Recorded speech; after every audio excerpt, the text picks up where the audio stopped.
ये आपकी नाकामी है कि ये नैरेटिव चलाने में अपने तरफ का नैरेटिव चलाते हैं और बीजेपी उसको काउंटर नहीं कर पाती, दिल्ली बीजेपी। अब केजरीवाल के घोटाले से लेकर चर्चा इस बात पे शिफ्ट हो रही है कि केजरीवाल की सेहत कैसी है। ये इनकी कामयाबी मानते हैं आप? देखिए, फिर मैं, इन्होंने भी कहा कि 8 किलो वजन कम हुआ। सुप्रीम कोर्ट का जब जो एजेंसीज ने सुप्रीम कोर्ट में जो कागज जमा किया था, कृपा कर वो चेक कर लेना चाहिए, और जो कल का वो चेक कर लेना चाहिए, उससे स्पष्ट होगा कितना वजन कम हुआ। फिर ये झूठ बोल रहे हैं, ठीक है जी। फिर ये 71 से 63 बता रहे हैं, कह रहे कम हुआ। सच ये है कि कुल मिलाकर 2 किलो कुछ ग्राम वजन कम हुआ है इनका, जो हकीकत है। परंतु ये फिर झूठ पे झूठ परोस रहे हैं। और एक बात ये जो बार बार कहते हैं, मैं सुप्रीम कोर्ट का इसलिए आज जजमेंट साथ लेकर आया हूँ। सुप्रीम कोर्ट के जजमेंट ने कहा, क्या कहा कि इनको ऐसे चीफ मिनिस्टर ऑपरेट करने की छूट नहीं थी। ये मुख्यमंत्री कार्यालय नहीं जा सकते, ये फाइलों पे साइन नहीं कर सकते। अगर बेल होती, अगर इनके सारे जितने इन्होंने गुनाह किए थे सब माफ हो गए होते, इनके गुनाहों के को छोड़ दिया होता उन्होंने, तो कहते भी ठीक है आप जाइए। प्राइमा फेसी अगर कोई एविडेंस नहीं होता तो रेगुलर बेल होती, परंतु ये कंडीशनल बेल है कि आप मुख्यमंत्री के नाते से काम नहीं कर पाओगे। ये इन्होंने कहा कि मुख्यमंत्री के नाते से काम कर पाएंगे। मुख्यमंत्री हैं, चुने हुए मुख्यमंत्री है, ऐसे मुख्यमंत्री है जो दिल्ली की एक फाइल नहीं साइन कर सकते। ये कोर्ट का ऑर्डर, मेरा नहीं, कोर्ट का ऑर्डर है। पेज नंबर 63 में कोर्ट ने पैरा नंबर 1 में बी सी डी ई सब क्लॉजेस डालने उसमें।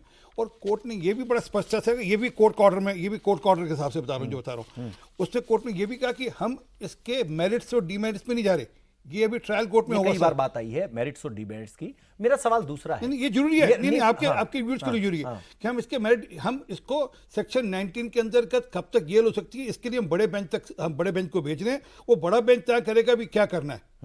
अभी जो एविडेंस है उसमें कोई प्रश्न नहीं है। और 1 सेकंड और लूंगा मैं आपका, जरूरी है क्योंकि ये झूठ के आधार पर जो परपंच रह जाता है ना जी, मैं ये बार बार एविडेंस की बात करते हैं। मैं एक बैंक खाता नंबर आपके दर्शकों को आज दे रहा हूँ। वो बैंक खाता है यूको बैंक का 10220211004647। कहां से दे रहे हैं ये? सर ईडी की चार्जशीट से। ईडी चार्जशीट बिना डिटेल्स के, बिना जानकारी के नहीं देती। उसमें किसका है? अब ये भी बताता हूँ मैं। उसमें पैसे जमा हुए, ठीक है, वो पैसे किसके जमा हुए, कहाँ जमा हुए, ये बात की बात है। परंतु ये डिनाई करेंगे कि ये बैंक खाता में पैसे जमा हुए और वो पैसे यूज नहीं हुए। मैं अभी एक चीज और 2-3 जानकारियां दे दूं क्योंकि जरूरी है। ये बार बार बात आती है कि कैसे क्या खेल हो रहा है, एक सज्जन है, उनका नाम है अशोक पटेल, एक है किरण भाई पटेल, एक है जगदीश शर्मा। इन सब ने कोर्ट में 164 के अंदर हल्फनामा दाखिल कर कहा हाँ ये पैसा ट्रांसफर हुआ था। किनके माध्यम से हुआ, उनका नाम दिया अशोक चंदू भाई, फिर कोई एक देवगन सोलंकी। ये सबके हल्फनामे हैं, 164 में एफिडेविट्स हैं। ये सबके सब दाखिल हुए। और मैं एक बात इसके अलावा अलग से करता हूँ, ये तो अभी का मामला। एक सज्जन है इनके, राजेंद्र सिंह सोलंकी, नाम बता रहा हूँ आपको। वे विधायक का चुनाव लड़े थे गुजरात से, 20 लाख रुपए बारदुली सीट से लड़े थे। 20 लाख रुपए नकदी के साथ पकड़े गए, नकदी के साथ। जब पकड़े गए, और ये आप गूगल मारिए, केस चल रहा है, पकड़े गए, तो उनको बोला गया भी आपके पास पैसे कैसे है? बोले मेरे पैसे नहीं है, ये जो बीच का व्यक्ति है ना, ये जो ड्राइवर है मेरा, ये आंगड़ी है, ये ऐसे रोज पैसे ट्रांसफर करता है यहाँ पे लोगों को बांटने के लिए। ये तो अभी कोर्ट में साबित होना है। वो तो रंगे हाथ पकड़े गए। तो इनका स्टाइल ऑफ ऑपरेशन, एक बात तो, एक छोटी बात और जोड़कर, ये ना स्मार्ट प्लेयर हैं, IAS अफसर हैं, इसलिए बड़े स्मार्ट प्लेयर हैं। ये पूरा का पूरा जो क्राइम है, ये शराब घोटाला, ये पूरा पैसा ट्रांसफर करना, ये कहते हैं हमारे यहाँ से पैसा नहीं पकड़ा गया, ये ब्लू कॉलर क्राइम है। और ये बड़े ढंग से इन्होंने साइबर क्राइम भी किया। जो व्यक्ति IAS रहा है उसको पता है कि कहाँ का क्या क्या लूप होल्स है, मुझे उसको लूप होल्स का फायदा कैसे उठाना है, और उस लूप होल्स का फायदा उठाकर पूरा गेम रचने की कोशिश। पर ये भूलते हैं कि आज जो इनके समय में IAS थे, इनके समय अधिकारी थे, उससे आजकल थोड़ा और स्मार्ट हो। तो आपकी बात सुन के तो लग रहा है कि ये सब बच जाएंगे। ना मैंने आपने मेरी बात पूरी नहीं सुनी। मैंने कहा आज के जो अधिकारी इनके समय से ज्यादा और 20-25 साल पुराने के जो ये अधिकारी थे, आज के अधिकारी और स्मार्ट हो गए हैं। तो उन्होंने कंक्लूसिव एविडेंस अपने इकट्ठे कर लिए हैं और वो जानकारियां कोर्ट के सामने पेश है।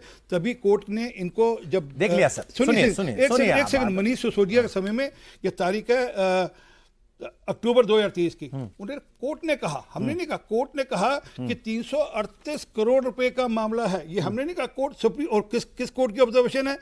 सुप्रीम कोर्ट की ऑब्जर्वेशन है। मैं आपको सर अब सुनो, ये तो केस की डिटेल हर बार डिस्कस होती नहीं, है, नहीं, इस मैं बात पे एक आते मिनट, हैं। उसमें हमने बहुत कहा- समय दिया, हाँ बिल्कुल। नहीं, नहीं, सर, एक सर, मिनट, आप- आप रुको, मैं तो बहुत देर बाद बोल आरपी दूं। सिंह जी रुकिए रुकिए एक बार। 338 करोड़ पे कोर्ट का सारे ऑर्डर। आंकड़े हैं सर, सबको पता है ये बातें, ये तो कोर्ट में ही तय होगा, यहाँ तय नहीं होगा। हाँ जी बताइए, देखिए, आप क्या कहना चाह रहे हैं? फिर इन्होंने इन्होंने अभी सवाल का जवाब नहीं दिया, वो लेना है। इन्होंने अभी यूको बैंक का नंबर दे दिया। हाँ। मैं तो कहता हूं कि ईडी तो आज तक सुप्रीम कोर्ट को, लोअर कोर्ट को, हाई कोर्ट को सबूत ही नहीं दे पाई। अब की बार आरपी सिंह जी जाएं ईडी का वकील बनके, ये तो ईडी की चार्जशीट ही बता रहे हैं सर। नहीं दे पाई ना, तो कोर्ट ने क्यों नहीं माना इसको? कोर्ट ने नहीं माना ना। बेल कहाँ दी? बेल दी ना, बेल तो हुई है ना, अरे, दो बार बेल हुई है। अरे, पहला ऐसा ईडी का केस है, पहला ऐसा केस होगा देश में जिसमें लोअर कोर्ट ने बेल दी और अब सुप्रीम कोर्ट ने बेल हाई दी। कोर्ट ने दी क्या ना दी? कहा? आप बताइए, दी ना दी? अच्छा, दोनों में सुप्रीम दी। कोर्ट, हाई सुनिए, कोर्ट की बात नहीं करेंगे मैं ना, कह रहा हूं ना, दोस्त लोअर कोर्ट ने बेल दी। हाई कोर्ट की अब बात जब नहीं उन्होंने करेंगे। ऑर्डर दिया तो उन्होंने क्या लिखा ये भी आपको पता होगा उस ऑर्डर के वो भी लाया हूं अंदर। मैं। दूसरी बात, दो बार उन्होंने बेल वो दी। भी मैं लाया हूं। आज आइए। तक उस पे 1 चर्चा कर रुपए लेते का हैं। सबूत ईडी और सीबीआई कोर्ट में नहीं रख पाई, लेकिन मैंने एक सबूत रखा, पूरे देश सामने रखा, और मैंने रखा, स्टेट बैंक ऑफ इंडिया ने रखा। जब सुप्रीम कोर्ट ने कहा इलेक्ट्रॉन बॉन्ड का डेटा दो, तो 60 करोड़ रुपए का चंदा भारतीय जनता पार्टी के अकाउंट में किसने दिया? उस व्यक्ति का नाम था शरद चंद्र रेड्डी। वो कौन था? वो था जिसके बयान पे दिल्ली के मुख्यमंत्री को गिरफ्तार किया गया। वो कौन निकला? उसने चंदा दिया। चंदा पहले दिया कि बयान पहले दिया? पहले चंदा दिया, उसके बेल होने के बाद बेल के लिए चंदा दिया। अच्छा। बेल होने के लिए पहले 5 करोड़ रुपए दिए, फिर जब बेल हुई तो 55 करोड़ रुपए दिए, टोटल मिला के 60 करोड़ रुपए। ये मैं नहीं कह रहा हूं, कोई ऐसे फिगर नहीं है, ये इलेक्ट्रॉन बॉन्ड के डेटा की जो फिगर एसबीआई ने सुप्रीम कोर्ट को दी है, वो डेटा कह रहा है। और वो शरद चंद्र रेड्डी कौन था? वो शरद चंद्र रेड्डी वो जिसके बयान में मुख्यमंत्री गिरफ्तार हुए। उसी उनको- शरद चंद्र रेड्डी का हवाला देके तो कह रहे वो साउथ ग्रुप का लीडर था, जो मीटिंग करवा रहा था। किंग था वो, किंग पिंग, वो अच्छा। शराब घोटाले का किंग पिंग था। वो कौन निकला? भारतीय जनता पार्टी को चंदा देने वाला। यानी कि चंदा लो धंधा लो तो सुना था, चंदा लो बेल भी दो, उससे शुरुआत हुई।